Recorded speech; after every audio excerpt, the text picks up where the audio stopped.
No episódio 3 das lesões musculares, o tema de hoje é a distensão muscular.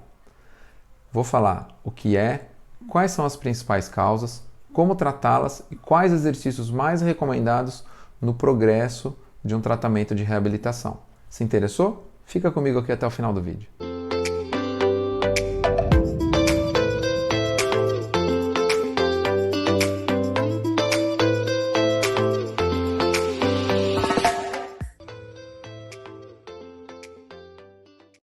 Olá, sou Felipe Tcheca, personal trainer e criador do Código Zero Dor.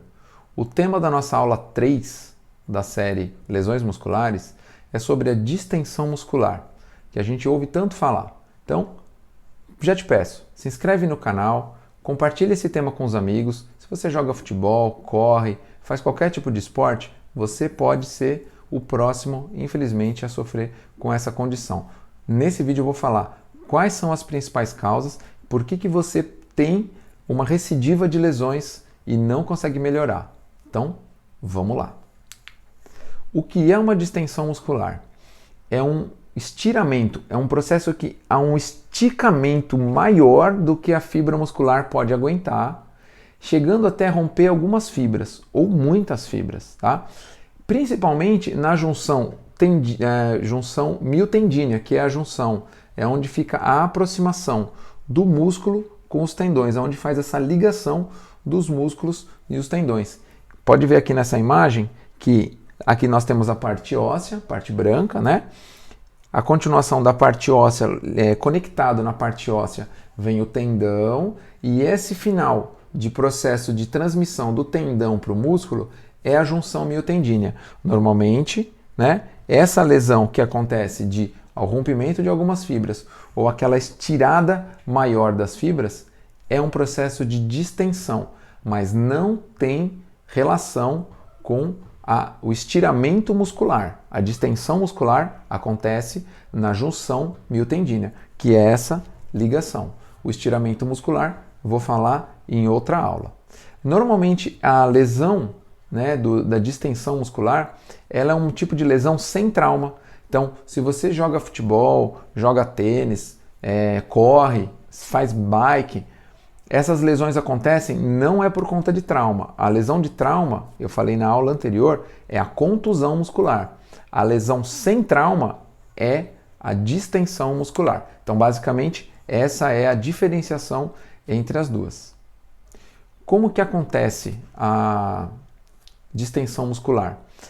Como eu falei, normalmente o músculo ele é muito esticado ou ele sofreu muita força, ele foi exigido mais do que ele podia suportar, havendo assim um rompimento de algumas fibras ou só um processo de frouxidão naquela região ou rompendo totalmente as fibras. Então, são 3 tipos diferentes de lesões que podem acontecer nessa junção miotendínea que eu falei para vocês. Principais causas que levam à distensão muscular: esforço excessivo, dependendo da atividade esportiva que você executa, né? Ou faz uma corrida, você que pedala, pegou aquele treino de ladeira muito pesado, estava lá na rodovia, veio aquela ladeira muito íngreme, pode acontecer.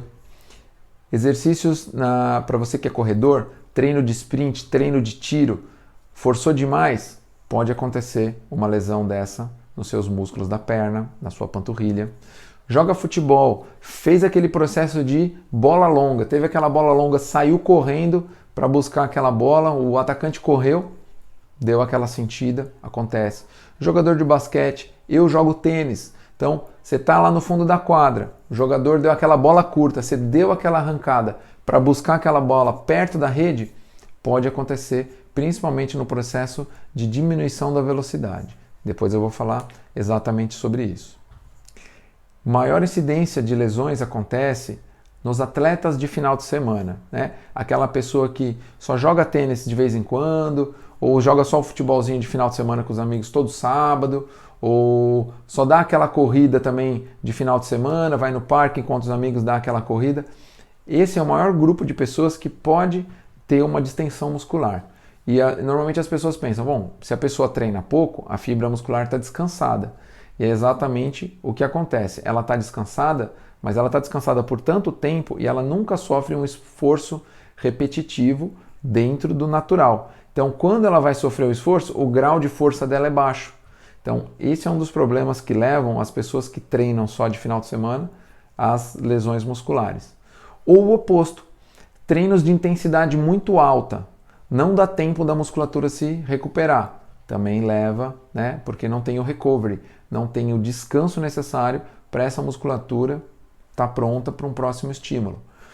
Treino sem respeitar o descanso. É um pouco parecido, mas não tem relação com a intensidade do treino, e sim com o volume de treino. Então, eu que faço parte dos grupos aí de Facebook que sempre me perguntam, pô Felipe, posso correr todo dia? Posso correr 4, 5 vezes na semana 10 quilômetros?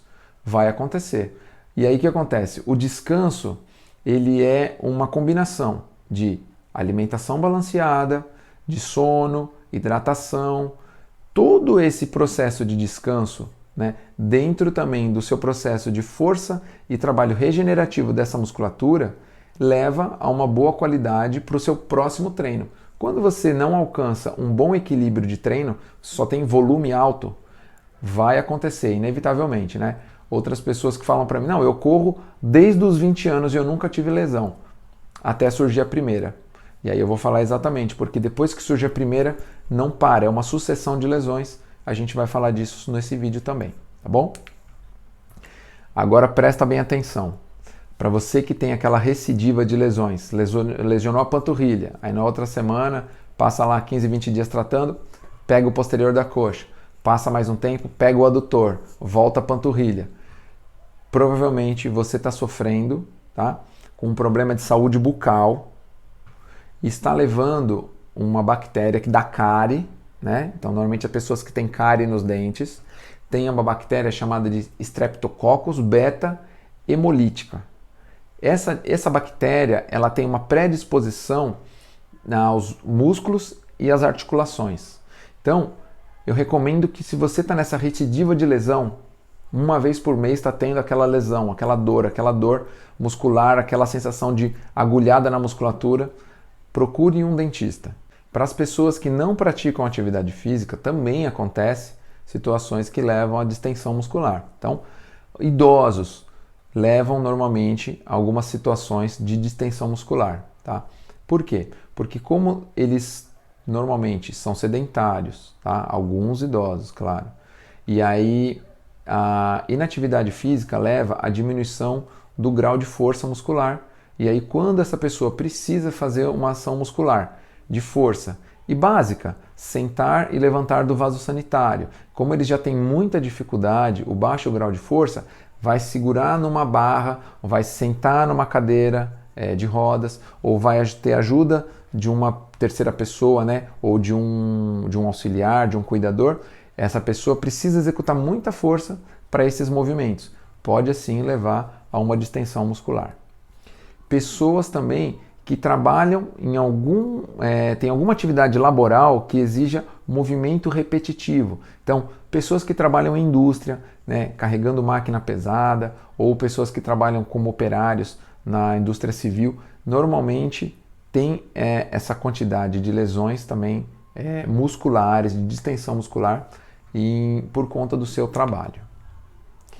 O músculo mais afetado nos esportes, normalmente, são os músculos da cadeia posterior do corpo, tá? Que seria isso? São os músculos de trás do corpo. Então, músculos como posteriores da coxa seriam os músculos, aqui como vocês podem ver na imagem, são os músculos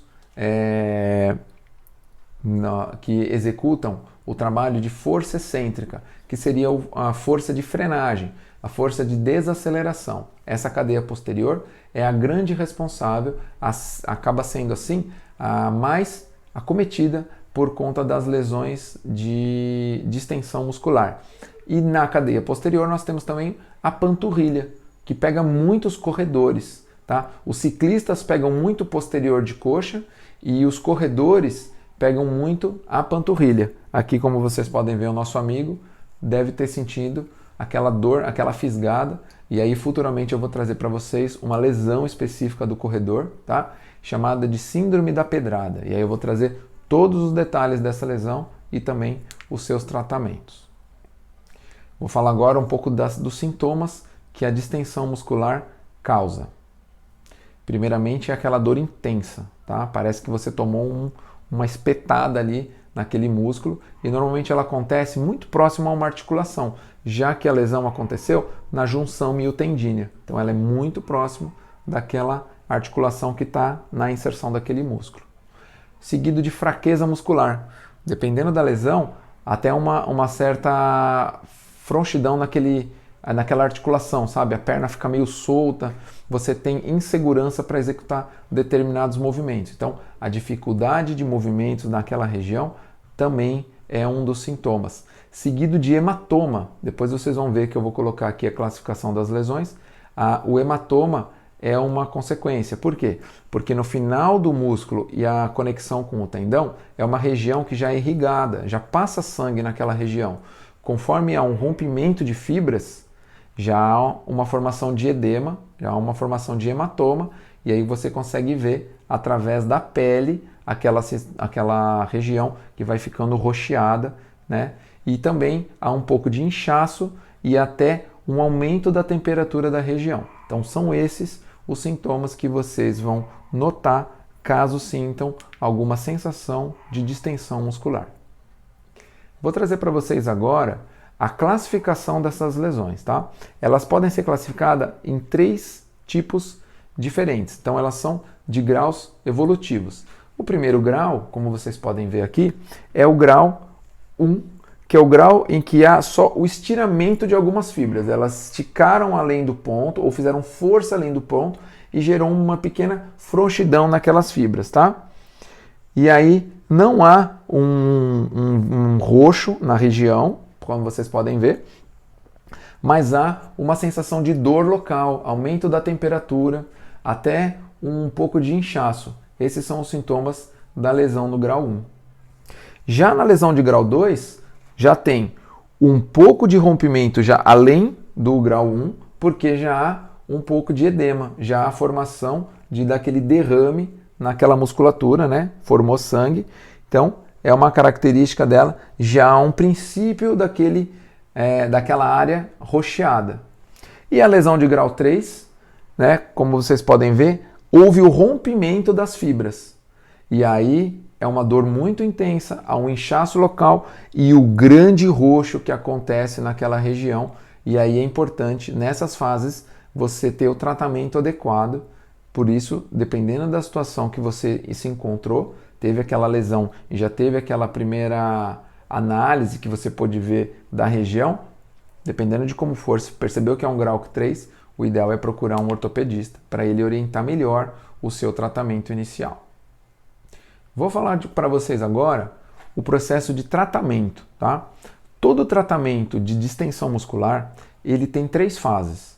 A fase 1 é o protocolo Price, que deve ser iniciado. Não sabe o que é o protocolo Price? Na aula anterior, dá uma olhadinha. É uma sigla em inglês que tem 5 itens que você deve fazer, que é proteção, repouso, gelo, elevação e compressão. Tudo isso está detalhado na aula anterior sobre contusão muscular.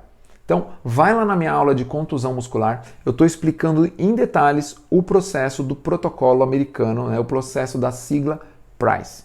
Essa sigla ela vai ser mantida até 3 dias, tá? O protocolo Price. Depois de 3 dias, um pouco de mobilização articular e muscular sem a produção de força. Isso é importante, tá? Então, a fase 2, depois de 3 dias, é seguido com movimentos articulares e processo de movimentos musculares para que haja um estímulo das fibras contráteis dessa musculatura, tá?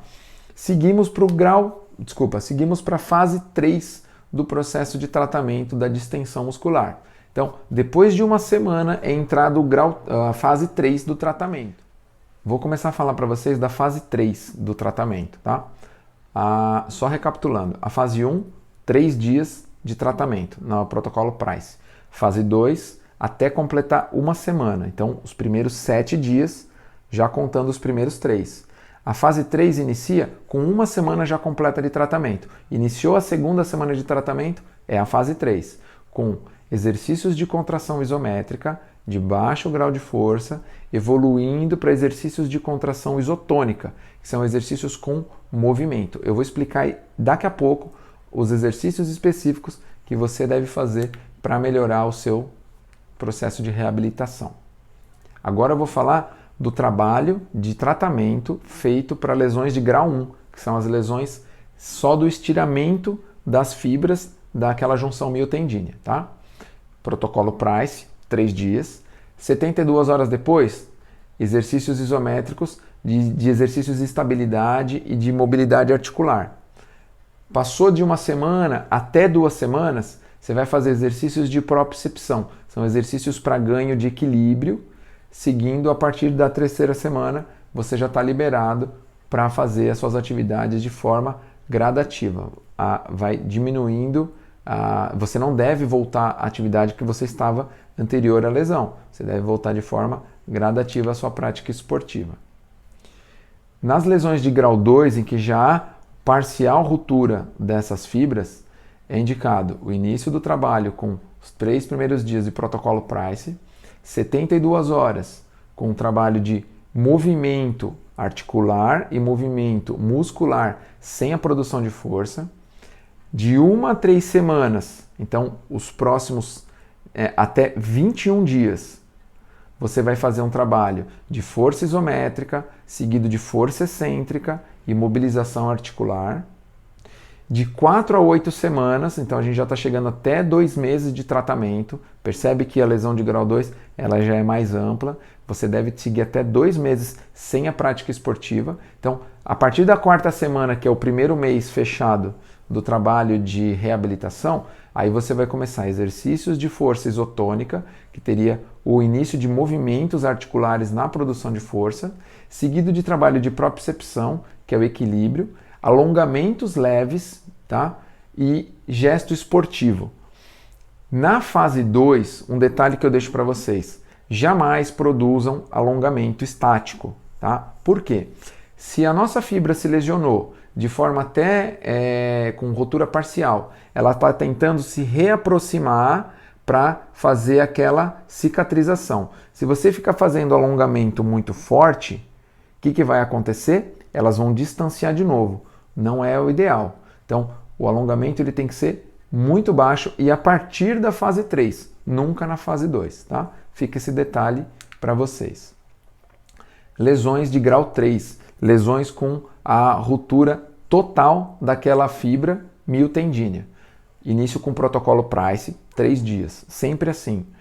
Nesses casos, o ortopedista tem que ser consultado, porque ele vai entrar com alguma medicação anti-inflamatória que vai ajudar você nesse processo químico para diminuir esse processo inflamatório e provavelmente ele vai sugerir também o uso de muleta ou, se for no braço, o uso de tipóia ou algum tipo de mobilização para próxima daquela articulação que foi, daquele músculo que foi lesionado. Então aquele músculo que é responsável por determinados movimentos articulares, ele tem que ser isolado, ele tem que descansar. Para ele descansar, ele não pode produzir movimento, pelo menos nos 3 a 5 primeiros dias, tá? O gelo local é importante nesse momento, já que fala de protocolo Price, tem muito gelo. Então, de 3 a 4 vezes por dia, gelo local, sempre num tecido fino, por 15 minutos. É o suficiente, já vai ajudar bastante. Mas como você deve estar sendo acompanhado por um ortopedista, ele vai te indicar passo a passo esse processo de tratamento. 72 horas após o início do tratamento, o início de alguns movimentos na produção de fibras contráteis desse músculo, né? Ou de perna ou de posterior de coxa, mas sem a produção de força. É importante, só movimento. De 1 a 3 semanas, força isométrica, e depois, começando ali no final da 3ª semana, um pouquinho de força excêntrica e um pouco de mobilização articular. De 4 a 8 semanas, força isotônica, produção de movimentos, produção de força, exercícios de alongamento leve e o início, né, a reentrada aos exercícios que levam a um gesto esportivo, mas com uma produção de força menor. A partir da 8ª semana é iniciado um trabalho de pliometria, que seria o trabalho para absorção de impacto, seriam os trabalhos de produção de força e potência, é onde você vai começar o gesto esportivo propriamente dito, já com uma produção de impacto e uma absorção de impacto. Então, esse exercício já ele deve ser um pouco mais acompanhado já por um especialista, por um fisioterapeuta ou até por um profissional de educação física que esteja capacitado para te orientar nesse processo final de reabilitação, principalmente no grau 3. Sugestão de exercícios que eu deixo para vocês aqui, tá?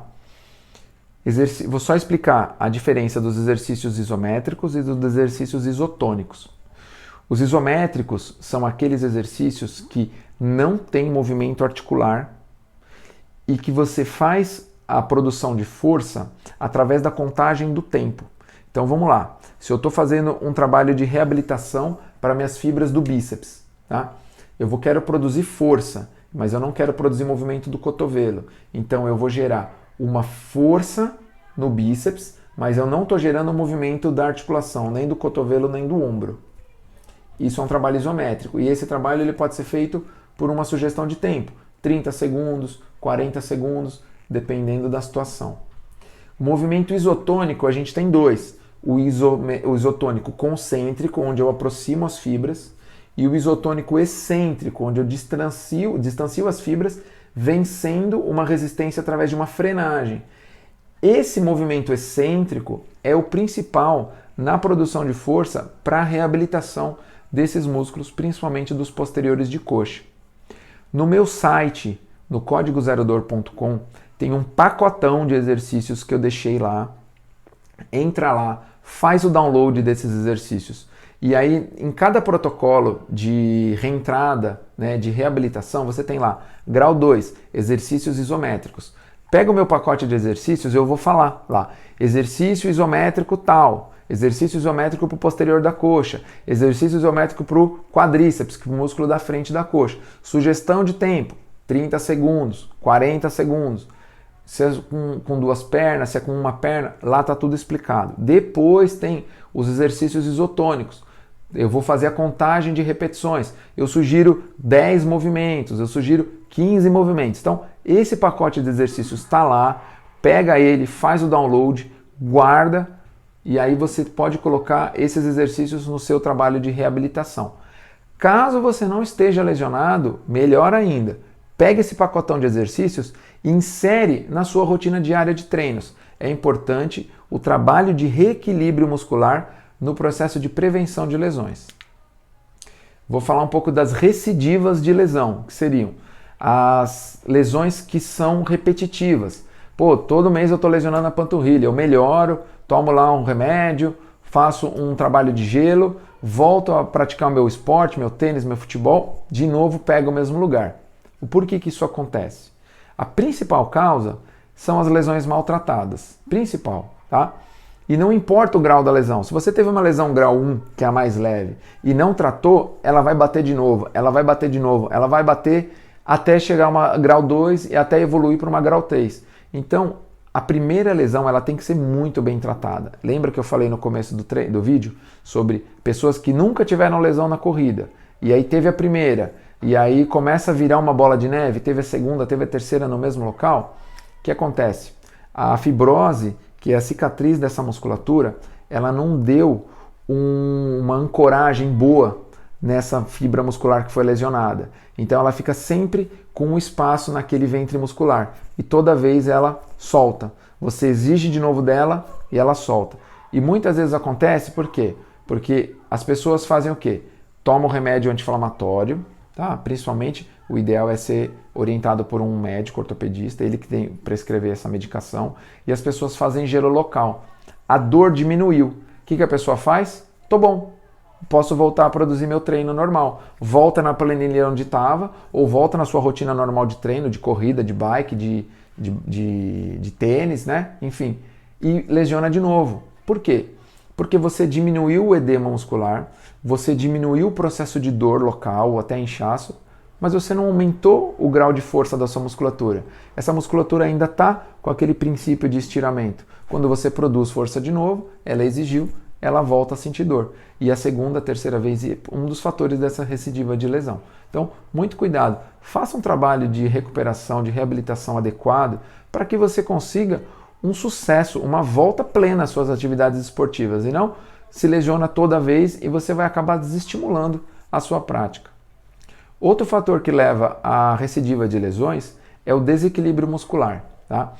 Principalmente nos atletas de corrida, de futebol, bom, enfim, todos os atletas. Por quê? O que acontece? Normalmente as pessoas têm o músculo do quadríceps muito mais forte, tá? São 4 músculos contra 2 atrás da perna. Inicialmente já é um desequilíbrio natural. Quando a gente produz força, principalmente por o pessoal que pedala, a produção de força no quadríceps é muito maior do que no posterior da coxa. No pessoal do futebol também, porque o processo de chute é muito grande e aí executa muita força nos anteriores da coxa, que são os músculos do quadríceps, e quando a pessoa precisa correr e frenar, o posterior de coxa está mais delicado. Já nos corredores, normalmente a lesão dificilmente, né, acontece no quadríceps. Pode acontecer, tá? Mas normalmente pega a panturrilha, principalmente na parte medial, na parte lá do gastrocnêmio medial, que é a parte interna da panturrilha, porque é um dos responsáveis pela absorção do impacto do pé que bate no chão. Ela absorve e aí essa quantidade de absorção vai gerando essa fadiga muscular, que vai gerando esse processo inicial dessa musculatura, se gerando uma distensão muscular. Outro fator que leva à distensão muscular é o desalinhamento da marcha. Então, para você que está me vendo pelo Instagram ou para você que está me vendo no YouTube ou no Facebook, no meu Instagram, lá Felipe Tcheca, tem uma sequência de exercícios que ajudam na correção da marcha, exercícios educativos da corrida, para ajudar no seu realinhamento da marcha, para ajudar na sua mecânica do movimento da marcha. Isso muitas vezes acontece com pessoas que já tiveram uma lesão muscular maior, antiga, e aí começam a proteger aquela articulação, gerando mais força de um lado do que do outro da perna. Pode acontecer, pela supercompensação de um lado para o outro, uma incidência maior, uma oportunização de lesão no músculo da perna oposta. Então, muito cuidado com o seu desalinhamento de marcha, tá? E o último fator, como eu falei anteriormente, na questão da saúde bucal, Streptococcus beta-homeolítico. É uma bactéria que está na cárie, pessoas que têm problema de cárie não tratam, a gente vai engolindo, né? A gente vai salivando e essa bactéria vai entrando e ela adora se alimentar dos músculos e articulações. E aí, o que acontece? Essa recidiva de lesões pode acontecer por esse fator. Gente, a próxima aula vai ser sobre estiramento muscular, tá? Tem um pouquinho de distensão, mas tem alguns processos totalmente diferentes no trabalho de reabilitação. Vou explicar na anatomia do músculo qual é a diferença dos dois, vou trazer as imagens específicas. Então, o que é, o que causa, quais os tratamentos e os exercícios específicos no trabalho para essa reabilitação, para que você volte à sua atividade de forma plena.